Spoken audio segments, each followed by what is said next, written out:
நமக. சர்வ சர்வ சிவஸ்தானூர் பூதாதிர்நிதிரவ்யயः சம்பவோ பாவனோ பர்த்தா பிரபவ பிரபுரீஸ்வரக. நான் பாலகோபாலா பக்தை லதா பேசுகிறேன்.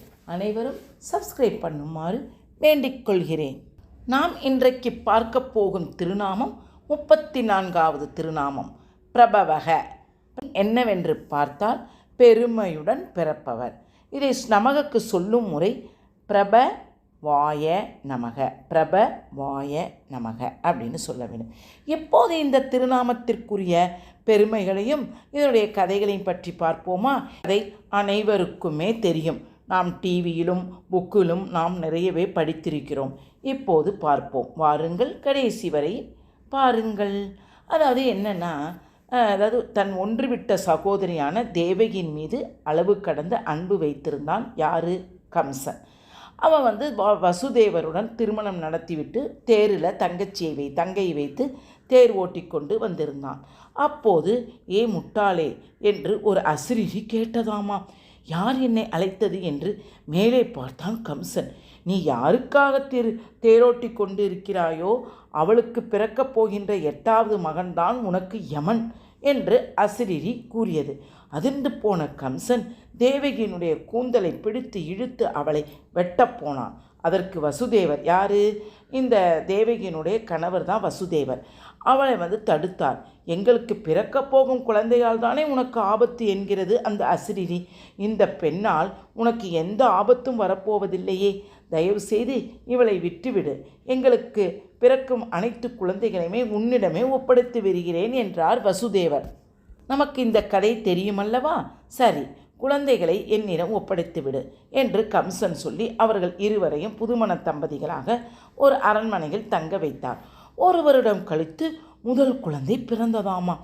அதற்கு வசுதேவர் கம்சனிடம் ஒப்படைத்த போது, இந்த குழந்தையால் எனக்கு ஆபத்தில்லையே, 8வதாக பிறக்கப் போகும் குழந்தையை தானே எனக்கு ஆபத்து, அப்போது பார்த்து கொள்ளலாம் என்றானாம் கம்சன். அதற்கு உடனே நாரதர் அங்கே கம்சா, அசிரிரி சொன்ன போது நீ முட்டாள்தான், சரியான முட்டாள். 8வது குழந்தை என்று சொன்னது, ஆனால் முதலிலிருந்து 8வது குழந்தையா அல்லது கடைசியிலிருந்து 8வது குழந்தையா என்று சொல்லவே இல்லையே என்று நாரதர் கலகத்தை ஆரம்பித்து விட்டார் அந்த இடத்தில். உடனே இவனுக்கு கோபம் ஆமாம் என்று முதல் குழந்தையை கொன்றுவிட்டான். உடனே பிறகு வசுதேவரையும் தேவகியும் சிறையில் அடைத்து விட்டான். சிறையில் பிறந்த அடுத்தடுத்த 5 குழந்தைகளையும் கொன்றுவிட்டான் கம்சன். தேவகியின் வயிற்றிலிருந்த 7வது குழந்தையை எம்பெருமானின் உத்தரவுப்படி துர்காதேவி கோகுலத்தில் உள்ள வசுதேவரின் மற்றொரு மனைவியான ரோகிணியின் கர்ப்பத்துக்கு மாற்றினாள். ஏன்னா துர்காதேவியினுடைய ஹெல்ப்பால் அந்த குழந்தையை ரோகிணியினுடைய கர்ப்பத்தில் மாற்றினான். அந்த குழந்தை தான் பலராமன். தேவகி நீ 8வது முறையாக கருவுற்றாள். திருமாலே அவருக்கு கர்ப்பத்துக்குள் நுழைந்திருக்கிறார். தன்னை கொல்பவன் பிறக்கப் போகிறான் என உணர்ந்து கொண்டு கம்சன் சிறையில் காவலை நல்ல கடுமையாக வச்சானான்.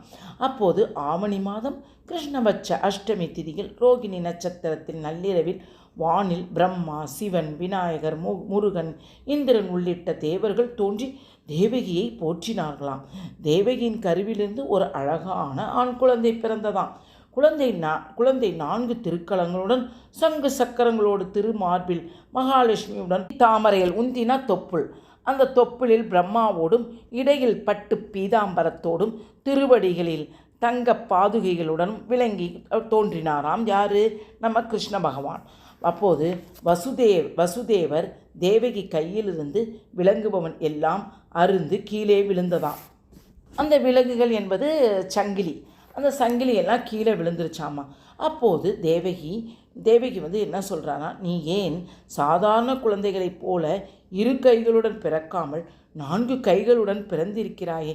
கம்சன் இதை கண்டால் நீ நாராயணனே என்று எளிதில் கண்டுபிடித்து விடுவானே கண்ணா என்று பயத்துடன் கேட்டாள். உடனேயே தன்னுடைய கூடுதல் 2 கைகளை மறைத்துவிட்டு 2 கைகளாக மாறியது அந்த குழந்தை. அதாவது 4 கையிலேருந்து 2 கைகளாக மாறிடுச்சான். உடனே வசுதேவர் குழந்தையை ஒரு கூடையில் வைத்து கோகுலத்துக்கு, இதெல்லாம் நமக்கு தெரியும், அழைச்சிக்கிட்டு நல்ல காற்று மழை, அந்த மழையப்போ நமக்கு 5 தலை பாம்பு வந்து அந்த அந்த குழந்தையை காப்பாற்றுச்சு. இதெல்லாம் நம்ம வந்து பார்த்துருக்குறோம். அதனால் இதே போல் இதில் இப்படியே கண்ணபிரானுடைய அவதாரமே மிகவும் சிறப்பானது. வேறு எந்த தாயாவது நம்ம எந்தாவது குழந்தைகளை வந்து நம்ம வந்து துதி செய்திருக்கோமா, அவர் கடவுள்னு நம்ம கும்பிட்டுருக்கிறோமா? ஆனால் வேறு எந்த குழந்தையாவது தெய்வத்திற்குரிய லட்சணங்களுடன் இந்த உலகத்தில் பிறந்ததுண்டா? வேறு எந்த குழந்தையாவது பிறந்த உடனே பெற்றோர்களை விலங்குகளை சங்கிலிகள் அறுத்ததுண்டா? வேறு எந்த குழந்தையாவது தன் தந்தையை தண்ணீரின் மேல் நடக்க வைத்ததுண்டா? இப்படியே கண்ணபிரானுடைய அவதாரத்துக்கு நிறையவே சிறப்புகள் உண்டு. நாம் எல்லாம் எதனால் பிறக்கிறோம்? கர்ம விலையால் பிறக்கிறோம். அவரே யார்? நம்முடைய கிருஷ்ண பரமாத்மா. அவனோ யார்? கிருஷ்ண பரமாத்மா கருணையால் அவதரித்திருக்கிறார். நம் உடல் ஐம்பூதங்களால் ஆனது. ஆனால் நம்முடைய எம்பெருமானினுடைய திருமேனியோ சுத்த சத்துவமயமானது. எனவே பிற மனிதர்கள், தேவர்கள் முதலியோரை காட்டிலும் வேறுபட்டது தானே நம் எம்பெருமான். சிறப்பான உயர்த்தியான பிறப்பை எம்பெருமான் தன் கருணையால் எடுப்பதால்தான் அவருக்கு பிரபவ என்று அழைக்கப்படுகிறான். அதனால்தான் 60 வருடங்களில் முதல் வருடத்திற்கு பிரபவ என்று நம் முன்னோர்கள் பெயர் சூட்டி உள்ளார்கள். பிரபவ என்றால் உயர்ந்த பிறப்பு என்று பொருள்.